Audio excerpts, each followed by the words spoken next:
City, stand up. The 919 has talent, and now it's time to prove it.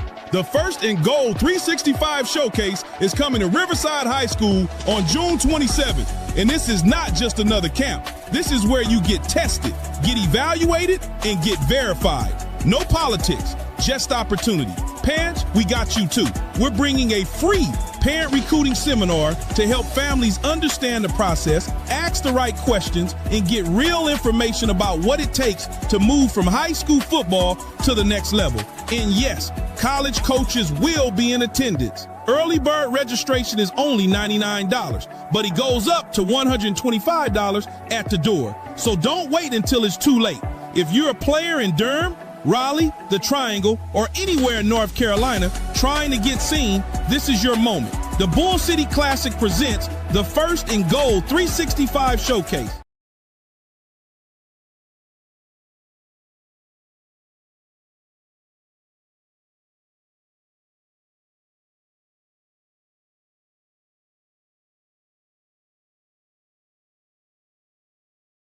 What's up, everybody? How's everybody doing? It's your man, Coach Block. First and Goal 365 podcast. This is the Lunchtime Live. Just giving y'all some more information and some stuff to talk about here on live up until the camp. Some great things are going to be happening tonight. I'll be doubling back at 8 o'clock. There will be a podcast going on tonight at 8 o'clock. We're going to have a counselor from one of the schools, North Carolina school, who is going to be giving us some information about how detrimental it is when that grade is at a like a D, F, something like that, when you're a freshman, and how hard it is to get out the hole, so that people who are in the 7th and 8th grade can understand how you need to come academically ready for school. And as always, if you would like to, I have no problem with it, because today is kind of I'm not going to say a freestyle Friday. I do have some specific points I want to make. But if you would like to tune in, I did enjoy people who wanted to tune in. You can tune in live on the show. That is going to be at 919-514-4403. You can give me a call. If you give me a call, I'll get you right in on the show. The phone line is open and connected, and you can tune in and listen. So today's conversation is one that's going to be tough. And this conversation is it possible your son is not being slept on, but they're being outworked?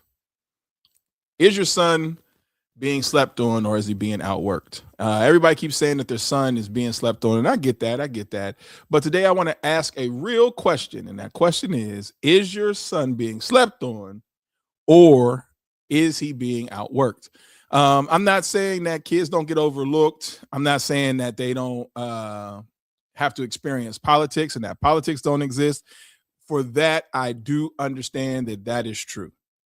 But if we're going to tell the truth about some things, some athletes are not being slept on. Some athletes are just not ready. They're just not prepared, or they have missed opportunities and they expect somebody to double back, and people aren't necessarily doubling back.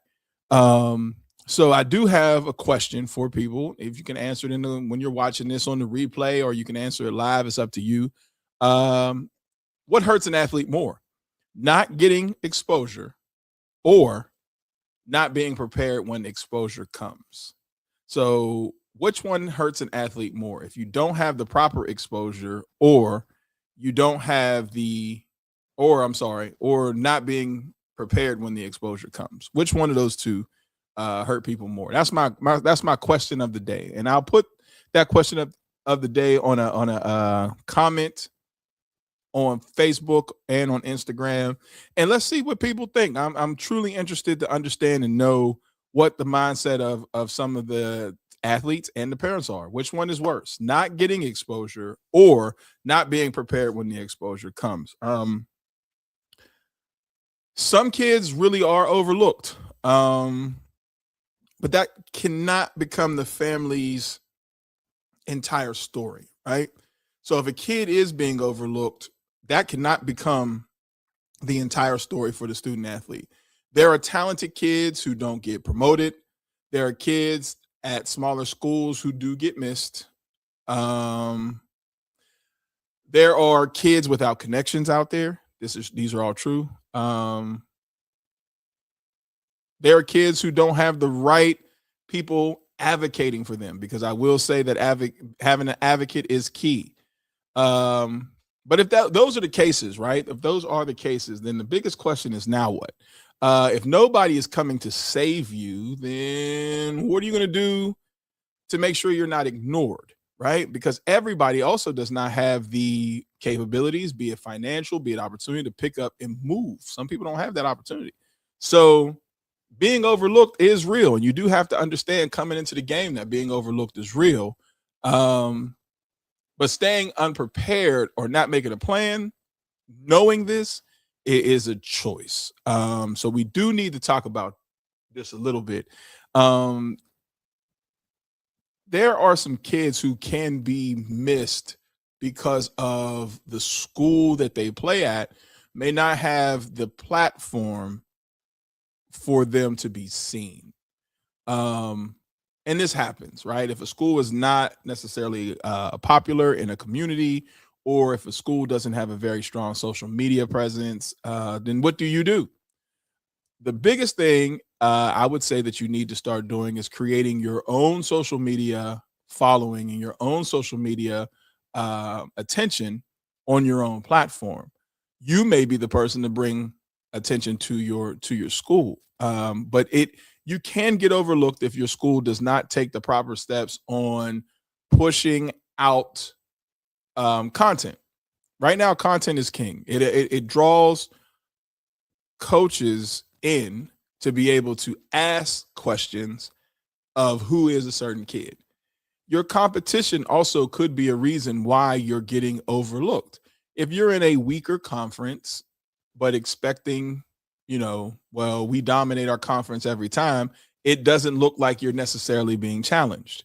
So it could cause you to be overlooked. So where do you go so that you can compete against better competition?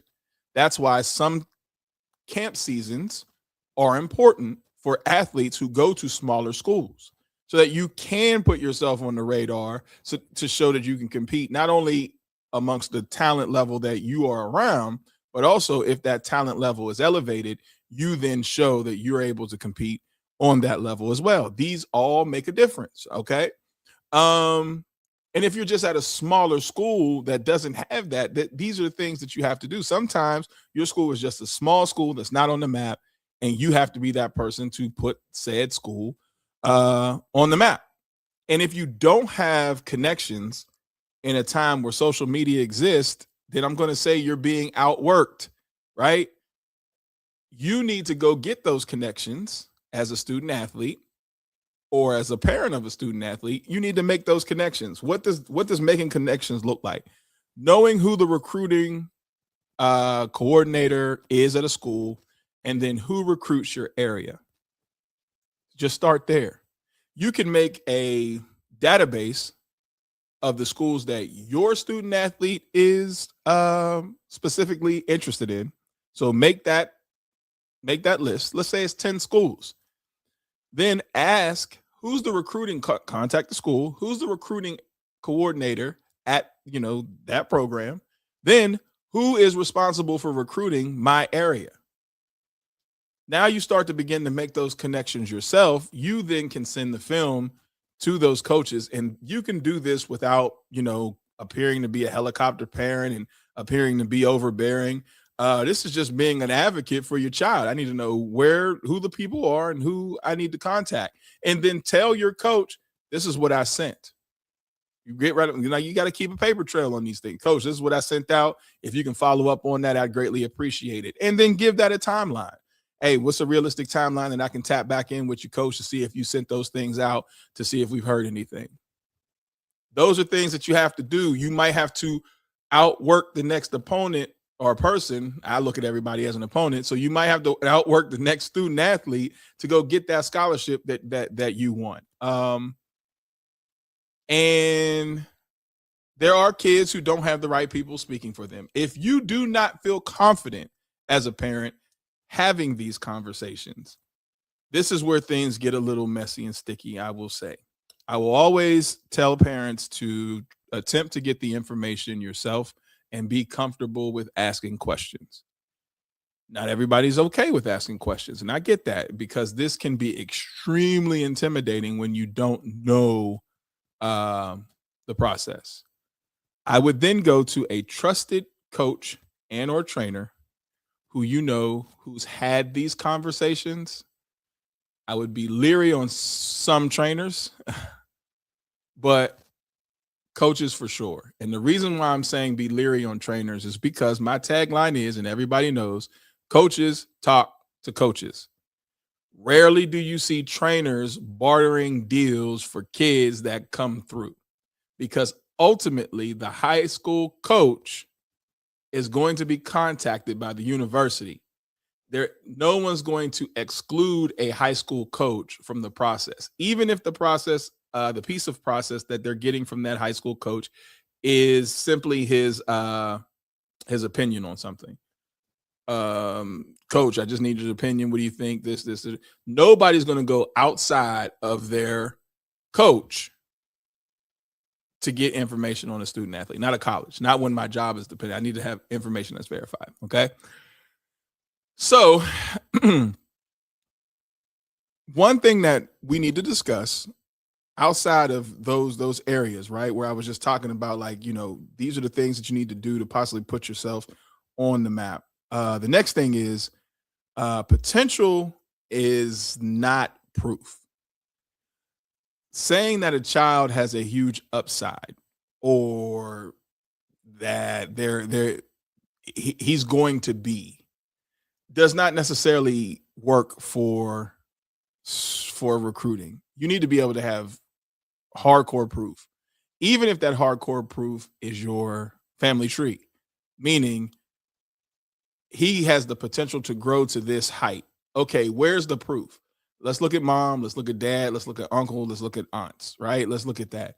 So we'll use my own child for an example. My daughter Yara at 6 years old is already off the charts on her height, on her growth chart for height. She's way surpassing sixth grade as far as where she should be as a girl in sixth grade.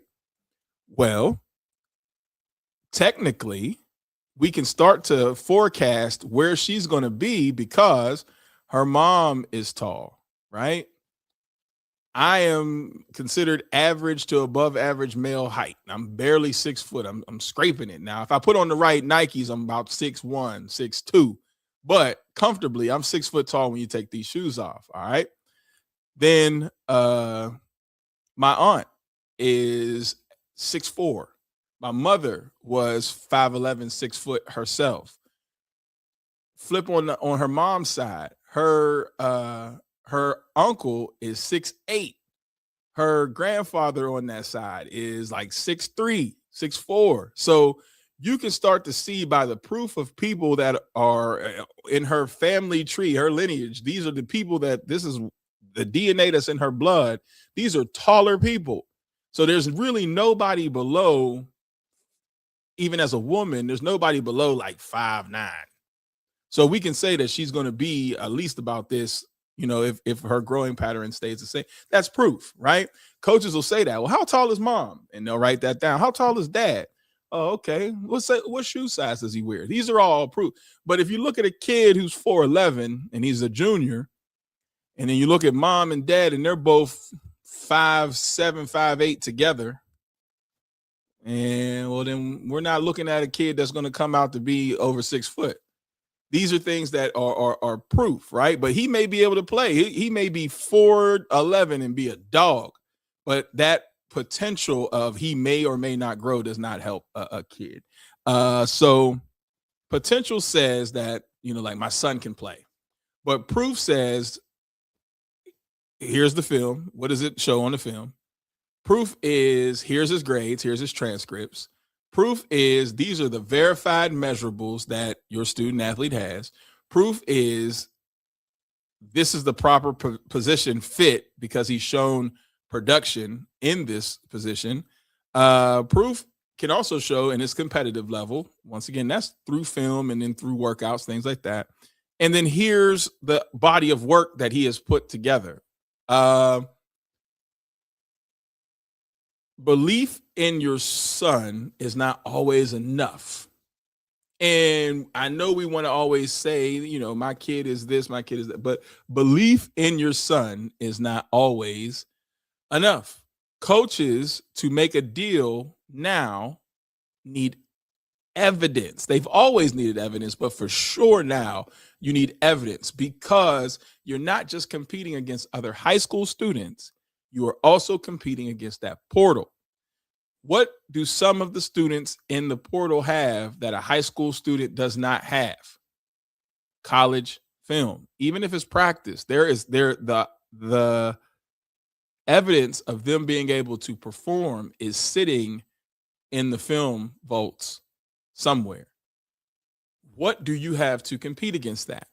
If you don't have anything comparable to be able to say, oh, well, my son can do X, Y, Z, and those X, Y's, and Z's trump a potential recruit that's in the portal, or trumps a potential recruit that's already on the board for a school, then once again, it's not going to help you in the long run. The goal is to be able to help you in the long run. You can send wannabes and where my son was projected to be. You can send all your emotions to a coach, but they need information to verify everything that it is that you are saying and that you specifically want to say. And once again, if you want to give a call, please don't hesitate. If you're watching this and you say, I want to give a call, Coach Block, that's some BS. Okay, cool. Call me. 919-514-4403. You can hit me up at any given time. That doesn't bother me at all. I love opinions. In the comment section, I know we tend to do this thing at lunchtime, and that's I get it. Lunch is kind of a wiggle time that I have. In the evening, it gets kind of crazy. But when people rewatch this, they repost. You can repost your comments all the time. Make sure you like and share this so that people can see this information even after the lunch goes down. Because I want this to be a place where positive conversation can be had. This is not a messy place. There are some podcasts that believe in being messy. I don't want to do that. I would rather create a safe space where parents can learn from one another's decisions, how I move. This is what I did with my kid. This is who we talked to. This is the recruiting coach in this area, blah, blah, blah, blah, blah. If we can work as a community, it'll make it so much easier to be able to get opportunity. But when you take your little piece of the pie and you only put it on your little plate and then you turn your back to everybody else, it makes it so much harder to operate. We're creating a platform here for people to be able to share dialogue. This is even if it's something that you want to share that wasn't positive, the recruiting process can be extremely isolating. It could be a place where you feel like you're the only one going through, and that is the farthest from the truth. You have to remember there's over 1 million student athletes playing high school football. So you're not the only one going through it. You may be the only one going through it in your area, but there's going to be somebody whose story kind of matches yours. Once again, no two people have the same exact recruiting path. It's almost like snowflakes. There's no two snowflakes have the same exact shape. It's very similar with recruiting. No two people are going to go through it the same exact way. It's not a machine in that sense, but there are pieces that you could say, oh, I can take this experience that you had and then share this with my son and my family because it's similar. Still doesn't mean you're going to get the same desired outcome. Let's go back to the points, man. Everybody wants exposure, but exposure is dangerous when the athlete is not prepared. I've seen a couple posts today and yesterday. I even was tagged in one about people going to camps, not being prepared, or people not being prepared when the opportunity comes. I shared a personal story that had happened to a student athlete of mine when the opportunity showed up for him, not once, not twice, but thrice. All right. 3 times this young man was in front of college coaches, and 3 times it did not go well for him. And it ended up just it was done. One of the most heartbreaking moments I've ever experienced was a student athlete being 0.24 away from a scholarship opportunity that could have changed his life. Literally, the school came in, coach, give me a transcript. And I said, hey, I ain't gonna lie, this is gonna be rough, but we're working on it. If you can just spare me a little bit of time, we can get it. We can get it where it needs to be. And because he was talented enough, the school actually said, I got you, coach. Yeah, we'll give you a month. This kid worked his ass off for a month to try to get his grades where they needed to be. But to get acceptance in the school, he was 0.24 away from where he needed to be. And he couldn't offer him. Now, it wasn't all his senior year that impacted his grades. His final cumulative GPA, which is 9th, 10th, 11th, and 12th grade, is what that 9th grade year, he totally bombed his 9th grade year. And it took him so long to recover. And that's where, when I get this counselor on, who'll be able to explain to you that, you have to be mindful of the damage that you had done when you weren't specifically taking this thing seriously. There are student athletes who are taking this thing seriously from day one. And that's who you're competing against. Guys who are academically ready, guys who are physically ready, that are emotionally and mentally ready. You are playing hot and cold based upon who's giving you information, right? So if somebody says, oh, it'll be all right, that makes you feel as if you have time. Oh, we got time to work on your grades. That removes the sense of urgency that you have to get it done right now. And that's where I say things like your competition is always working. And as a coach, you try to build that up to let student athletes understand and know, even outside of the walls that you are confined in at school, there's another school that somebody else is working for that same opportunity. You may be the boss in your school. You may be the one kicking ass in your school, but there's somebody else in the next school, the school across, who's working their ass off just the same. Because in college, recruiting never stops. Here in North Carolina, Amir Brown is going to Nebraska as a running back. Nebraska just offered another running back from Cardinal Gibbons in this area. So what does that mean? That's not a knock against Amir Brown. What that means is recruiting never stops. So that means no matter what, I can never be lazy, because in college, they're always looking for the next opportunity, the next person. Who's the next person? Who's the next guy? Who's the next up? There's a next up mentality. You cannot sit back and think for 1 minute that you've made it, even when you get the paper or you get the offer, because the offer doesn't mean anything until you finally sign at the dotted line. I've seen athletes think they had an opportunity, get to signing day, poof, there's no paperwork. Now what? Until you sign at that line, you can forget it. Let's go into a couple other talking points, right? If your son gets seen but runs a bad 40 time, that matters, right? That's exposure that they weren't ready for the opportunity.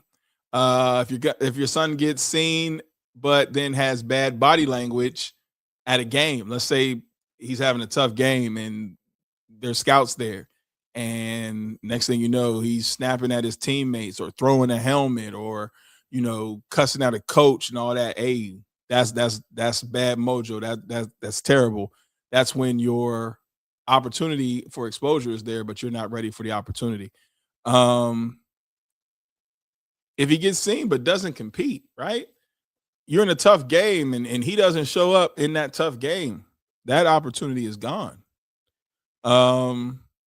If he gets seen and his grades are not right, then that matters too. I just went over that situation. If he gets there, let's say his social media gets a coach to the game But then what's on live when I come there doesn't match what's on film, then you possibly blew an opportunity, right? So these are things that people have to understand when they ask for exposure. You better be ready, because exposure is not a magic wand. Exposure causes a spotlight, and then that spotlight shows everything, right? The exposure gets the people to have interest. Then now that I'm interested, I start to inspect. And once I start to inspect, if things do not add up, I'm out as a college coach. All right. So when you're begging to be seen, you need to know, is everything on my end checking every single box, right? So we should be careful on how we ask for exposure, because sometimes exposure can exploit the fact that you are not the dog that you think you are. And when we talk about stars, at times stars are flawed because they can be based solely on how many offers you have. So when we talk about who's giving the stars, it's different from state to state. So if you look at Florida stars and then you look at North Carolina stars, the stars are going to be different as far as the abilities and some of the attributes of student athletes. Wide receivers are going to be different based upon regions because of how certain players play the game. You'll see that linemen are ranked differently in certain regions based upon just how kids are genetically put together based upon certain regions, right? You tend to see a lot of big, wiry, fast athletes the further south you go. And that's because the weather allows them to go outside and be running and be moving at all times. You tend to see more of your bulky, bigger, stockier people in your northern, especially northeastern. Why? Because when it snows and all that stuff, what do? You go in and you eat weights. So then now you have a bigger, stockier athlete. These attributes play a part. That's why you see certain student athletes, whenever games are going on, you'll notice that a lot of the student athletes are from a certain region, a certain area. Well, that's because I need that body type. That body type is born here. Every now and again, you may find an exception, but then this body type is born in this region. So then if I'm in Ohio State, I might not see as many guys from Florida on my roster at Ohio State, right? But then at Florida, you tend to see what? Majority Southern athletes on their roster. Rarely do you see guys from the North on those rosters. You can go check them out for yourself. It's not that it doesn't happen, but you're going to see majority of it. So if I'm at, the University of Miami, they recruit up north, but majority of their roster is going to be Southern. It is what it is. And you have to be ready for that and know that it's not somebody hating on your son or anything like that.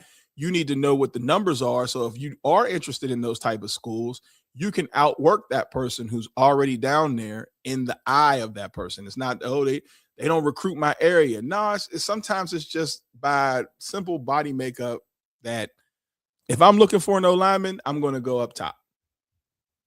There's great O linemen down low, right? So we'll look for some linemen, but there's going to be some more linemen up top that I need just simply because of the body build. Now down low, if I'm looking for an athletic defensive lineman, I'm going to look down south. Big guy who can run, and that's all he's been doing is running because the weather is better. But if I need somebody to block his big ass, I'll probably look up top and see if I can find somebody up top. Does that mean that the students are slept on down south because of that? Nope. It just means that you got to outwork the guys that are up top in that position. Right? All right. Outworking people is not just training hard. It's being organized, it's being consistent, and it's being intentional. Athletes need to work on their body. The segue from point 3 to point 4. You need to work on your body. You need to have clean film, because don't have a coach have to fine you on film. That's terrible. You need to know your GPA. And then also, I'm going to add to that, you need to not only know your GPA, but you need to have access to your report card at all times or transcripts. You need to know your real measurables. If you can't get to a camp, let's say your parents are not able to spend the money to get you to every single camp, or you're a parent that's like, I just don't have the means. Let's say you're a single parent and you're like, I can't do everyone and I don't have a coach that's willing to take my kid. Cool. At your school, there should be somebody who can get that done for you. If you need a 40, if you need a lateral cone, 3-cone lateral drill, if you need any of those times, ask your track coach. Ask your track coach to get that done for you. Strength and conditioning. If you have a strength coach at your school, ask your strength coach, hey, could you videotape this for me and blah, blah, blah, blah, so that now if somebody asks, there's proof of it and it was done by one of my teachers who is the strength and conditioning coach at my school. If you don't have a strength and conditioning coach, then ask one of the position coaches or head coach, hey, can we set a time aside that we can do this? And be adamant, intentional about it and serious and not just for show. So like, for example, if you're a kid who has a terrible GPA, right? Let's say your GPA is 1 whatever. Don't go to your coach and ask them to time you for your 40 before you handle that grade point average, because he's going to shut you down, because there's no reason for you to have a fast 40 with a 1.4 GPA. It doesn't do anything for you, right? But if you are a student athlete where you've checked that box and academically you're ready to go and you're like, coach, I need a 40. Okay. Makes it easier for a coach to tell you, yeah, I got you. I'll time you. I'll get you done. You're going to need to know how to communicate. And what I mean by this, how to have conversations with coaches without being disrespectful, but understanding that you need to grab information so that you don't waste your time. And that looks like, coach, how many defensive linemen are you looking to bring in this year? Oh, we're looking to bring in 3. Okay, of the 3, where do I sit? And then now let's see what that is, right? Or who are the 3 and where do I sit? Where am I at on your board, coach? If you were me, would you continue to pursue this opportunity, or is it better for me to start looking for other opportunities? The coaches will tell you, well, hey, we're here. We would like for this to be this, but you might want to go ahead and start pursuing other opportunities. All right, thank you, coach. I appreciate it. I'm still here if you guys need me, blah, blah, blah. You gotta be able to talk business, because it is business. You can't take it personal. And then also, if there's somebody that you've competed against that's on their board, show it on film. Hey, coach, I've competed against that guy. I did, I got the stats and all that. Oh, you did? Yeah, here goes my information. You got to learn how to have that dialogue and commute. You can't just be like, yeah, bro, you know what I'm saying? Yeah, you know what I'm saying? No, nobody knows what you're saying. You know what I'm saying? It's like that. No, it's not like that. We don't know what you're saying. That plays a part. Stop wasting time, and stop waiting on everyone. Be aggressive about your future, because there's money on the line for a lot of you all. It's a beautiful time when you can get paid to do this. And that's for the students. So for the parents, you need to know the process. You need to ask the best questions, right? Knowing what questions to ask. Stop chasing random offers, right? It looks cool to stack a whole bunch of offers, right? But if you're intentional about what it is that you want, you'll know when it's time to go ahead and commit. I promise you, the gentlemen who, once again, that I help recruit, going into their senior year, we are not offer stacking. Know what you want and go get that. And once you get it, settle in on it. Now, what you need to know is recruiting never stops, so people will come with the next option. But you need to attack what it is that you want, get that, commit to that, and then prepare for your senior year. Stacking offers for what? If you have a plan and then the school that you want offers, commit. Don't chase coaches, chase schools. If you chase the coach, you're in trouble, because if the coach leaves, then what are you going to do? Have a plan for yourself so that you know specifically what it is that you want to do. And no matter if that coach stays or goes, you're set. When you chase a coach, you're in trouble, because these coaches have the ability to just up and roll. And when they're out of there, and a new regime comes in, you hope that they want to keep you, but they have the option to tell you to jump in that portal, and they're not going to keep you. So you need to make sure that you're situated in these roles by understanding, hey, if somebody tried to nab my scholarship, I could still be at this school. What you mean? Because academically I'm sound. I could still be on this roster. So if he tried to take my money, I'm not too stressed because I figured out how to balance my academics and my athletics to have a zero balance. Because ultimately that's the goal, is to have a zero balance. But you have to be able to know this coming into the game and ask the right questions and not just sit back and allow other people to dictate your narrative. Always be in control of your narrative. The families who are the loudest are not always the ones who win. The families who are the most prepared and who have worked diligently on the field and off are the ones who win. The loudest ones are not always the ones. Do not think that. Sometimes that turns college coaches off when you just get a whole bunch of no.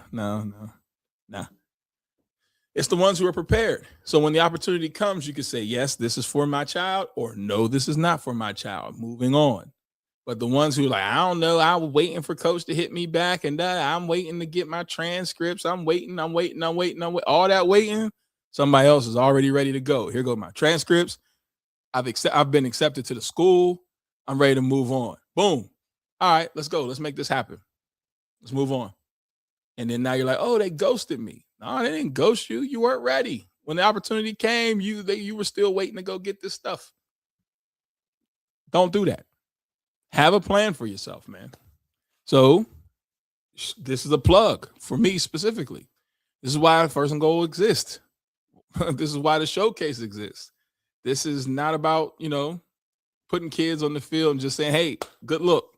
No, we're doing some things that schools don't do for certain kids. We're going to verify measurables, have proper evaluation. We're going to make sure the kids get reps so that we cap that. There's going to be a parent education section so that we can make sure the parents are completely privy to all the questions that they need to have and ask on this process, and then be able to give you real next steps with people that you can hold on, tangible people that you can hold on to, pick up the phone and text and say, I need help. Believe it or not, there are still student athletes that I've coached that are now in the process that still hit me up. Coach, I got a question. Coach, I got a question. Coach, I got a question. You never stop being their coach. You never stop. So if a family trusts you, they're gonna always reach out to you. And I want to give you people that you can trust and you can always reach out to, and that they can help you out along your way. I don't want to just expose athletes. I'm trying to help families, man. And I think the next step of First and Goal, everybody's going to enjoy. If you haven't signed up for it yet, I need you to go look at the website. So when you go to firstandgoal365.com, click on camps, and you're going to see this thing called the squad. The squad is going to be dope. I can't give you all too much because then somebody will try to copy it, and then I'll promise you'll see Coach crash out for real. But just go there and look at it, and look at the squad, and then sign up for the waiting list. It's not going to cost you anything to be a part of the squad. I just want you to be a part. You'll see why that is dope and why we're doing that. So we're almost at the 40-minute mark. Once again, if anybody wanted to call in or has an opinion, please hit me up. You can hit me up at any given time at 514 44 or 919 514 4403. I'll take your call. Let me see. Hold on. Okay. Yeah. We're going to hit all the points. Bang, bang, bang, bang, bang. Cool. We're getting good and smooth at this. So before I get out of here, if you're saying that your son is slept on, ask yourself an honest question. Is he prepared? Is he organized? Is he working? Outworking? Who is he outworking? And then is there proof of this? Your son may be overlooked. That is true. It happens. But don't let him be outworked. So the registration for the First and Goal 365 is open.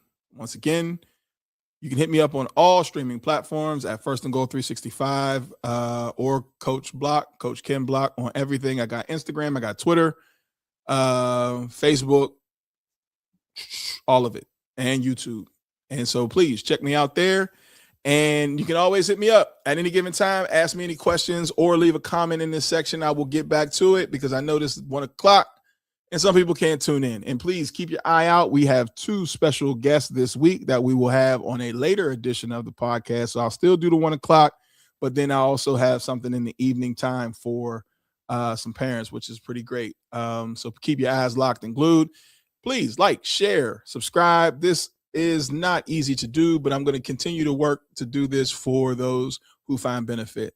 It's your man, Coach Block, First and Goal 365. And as always, don't compare, compete. Have a good day. Bull City, stand up. The 919 has talent, and now it's time to prove it. The First and Goal 365 Showcase is coming to Riverside High School on June 27th. And this is not just another camp. This is where you get tested, get evaluated, and get verified. No politics, just opportunity. Parents, we got you too. We're bringing a free parent recruiting seminar to help families understand the process, ask the right questions, and get real information about what it takes to move from high school football to the next level. And yes, college coaches will be in attendance. Early bird registration is only $99, but it goes up to $125 at the door. So don't wait until it's too late.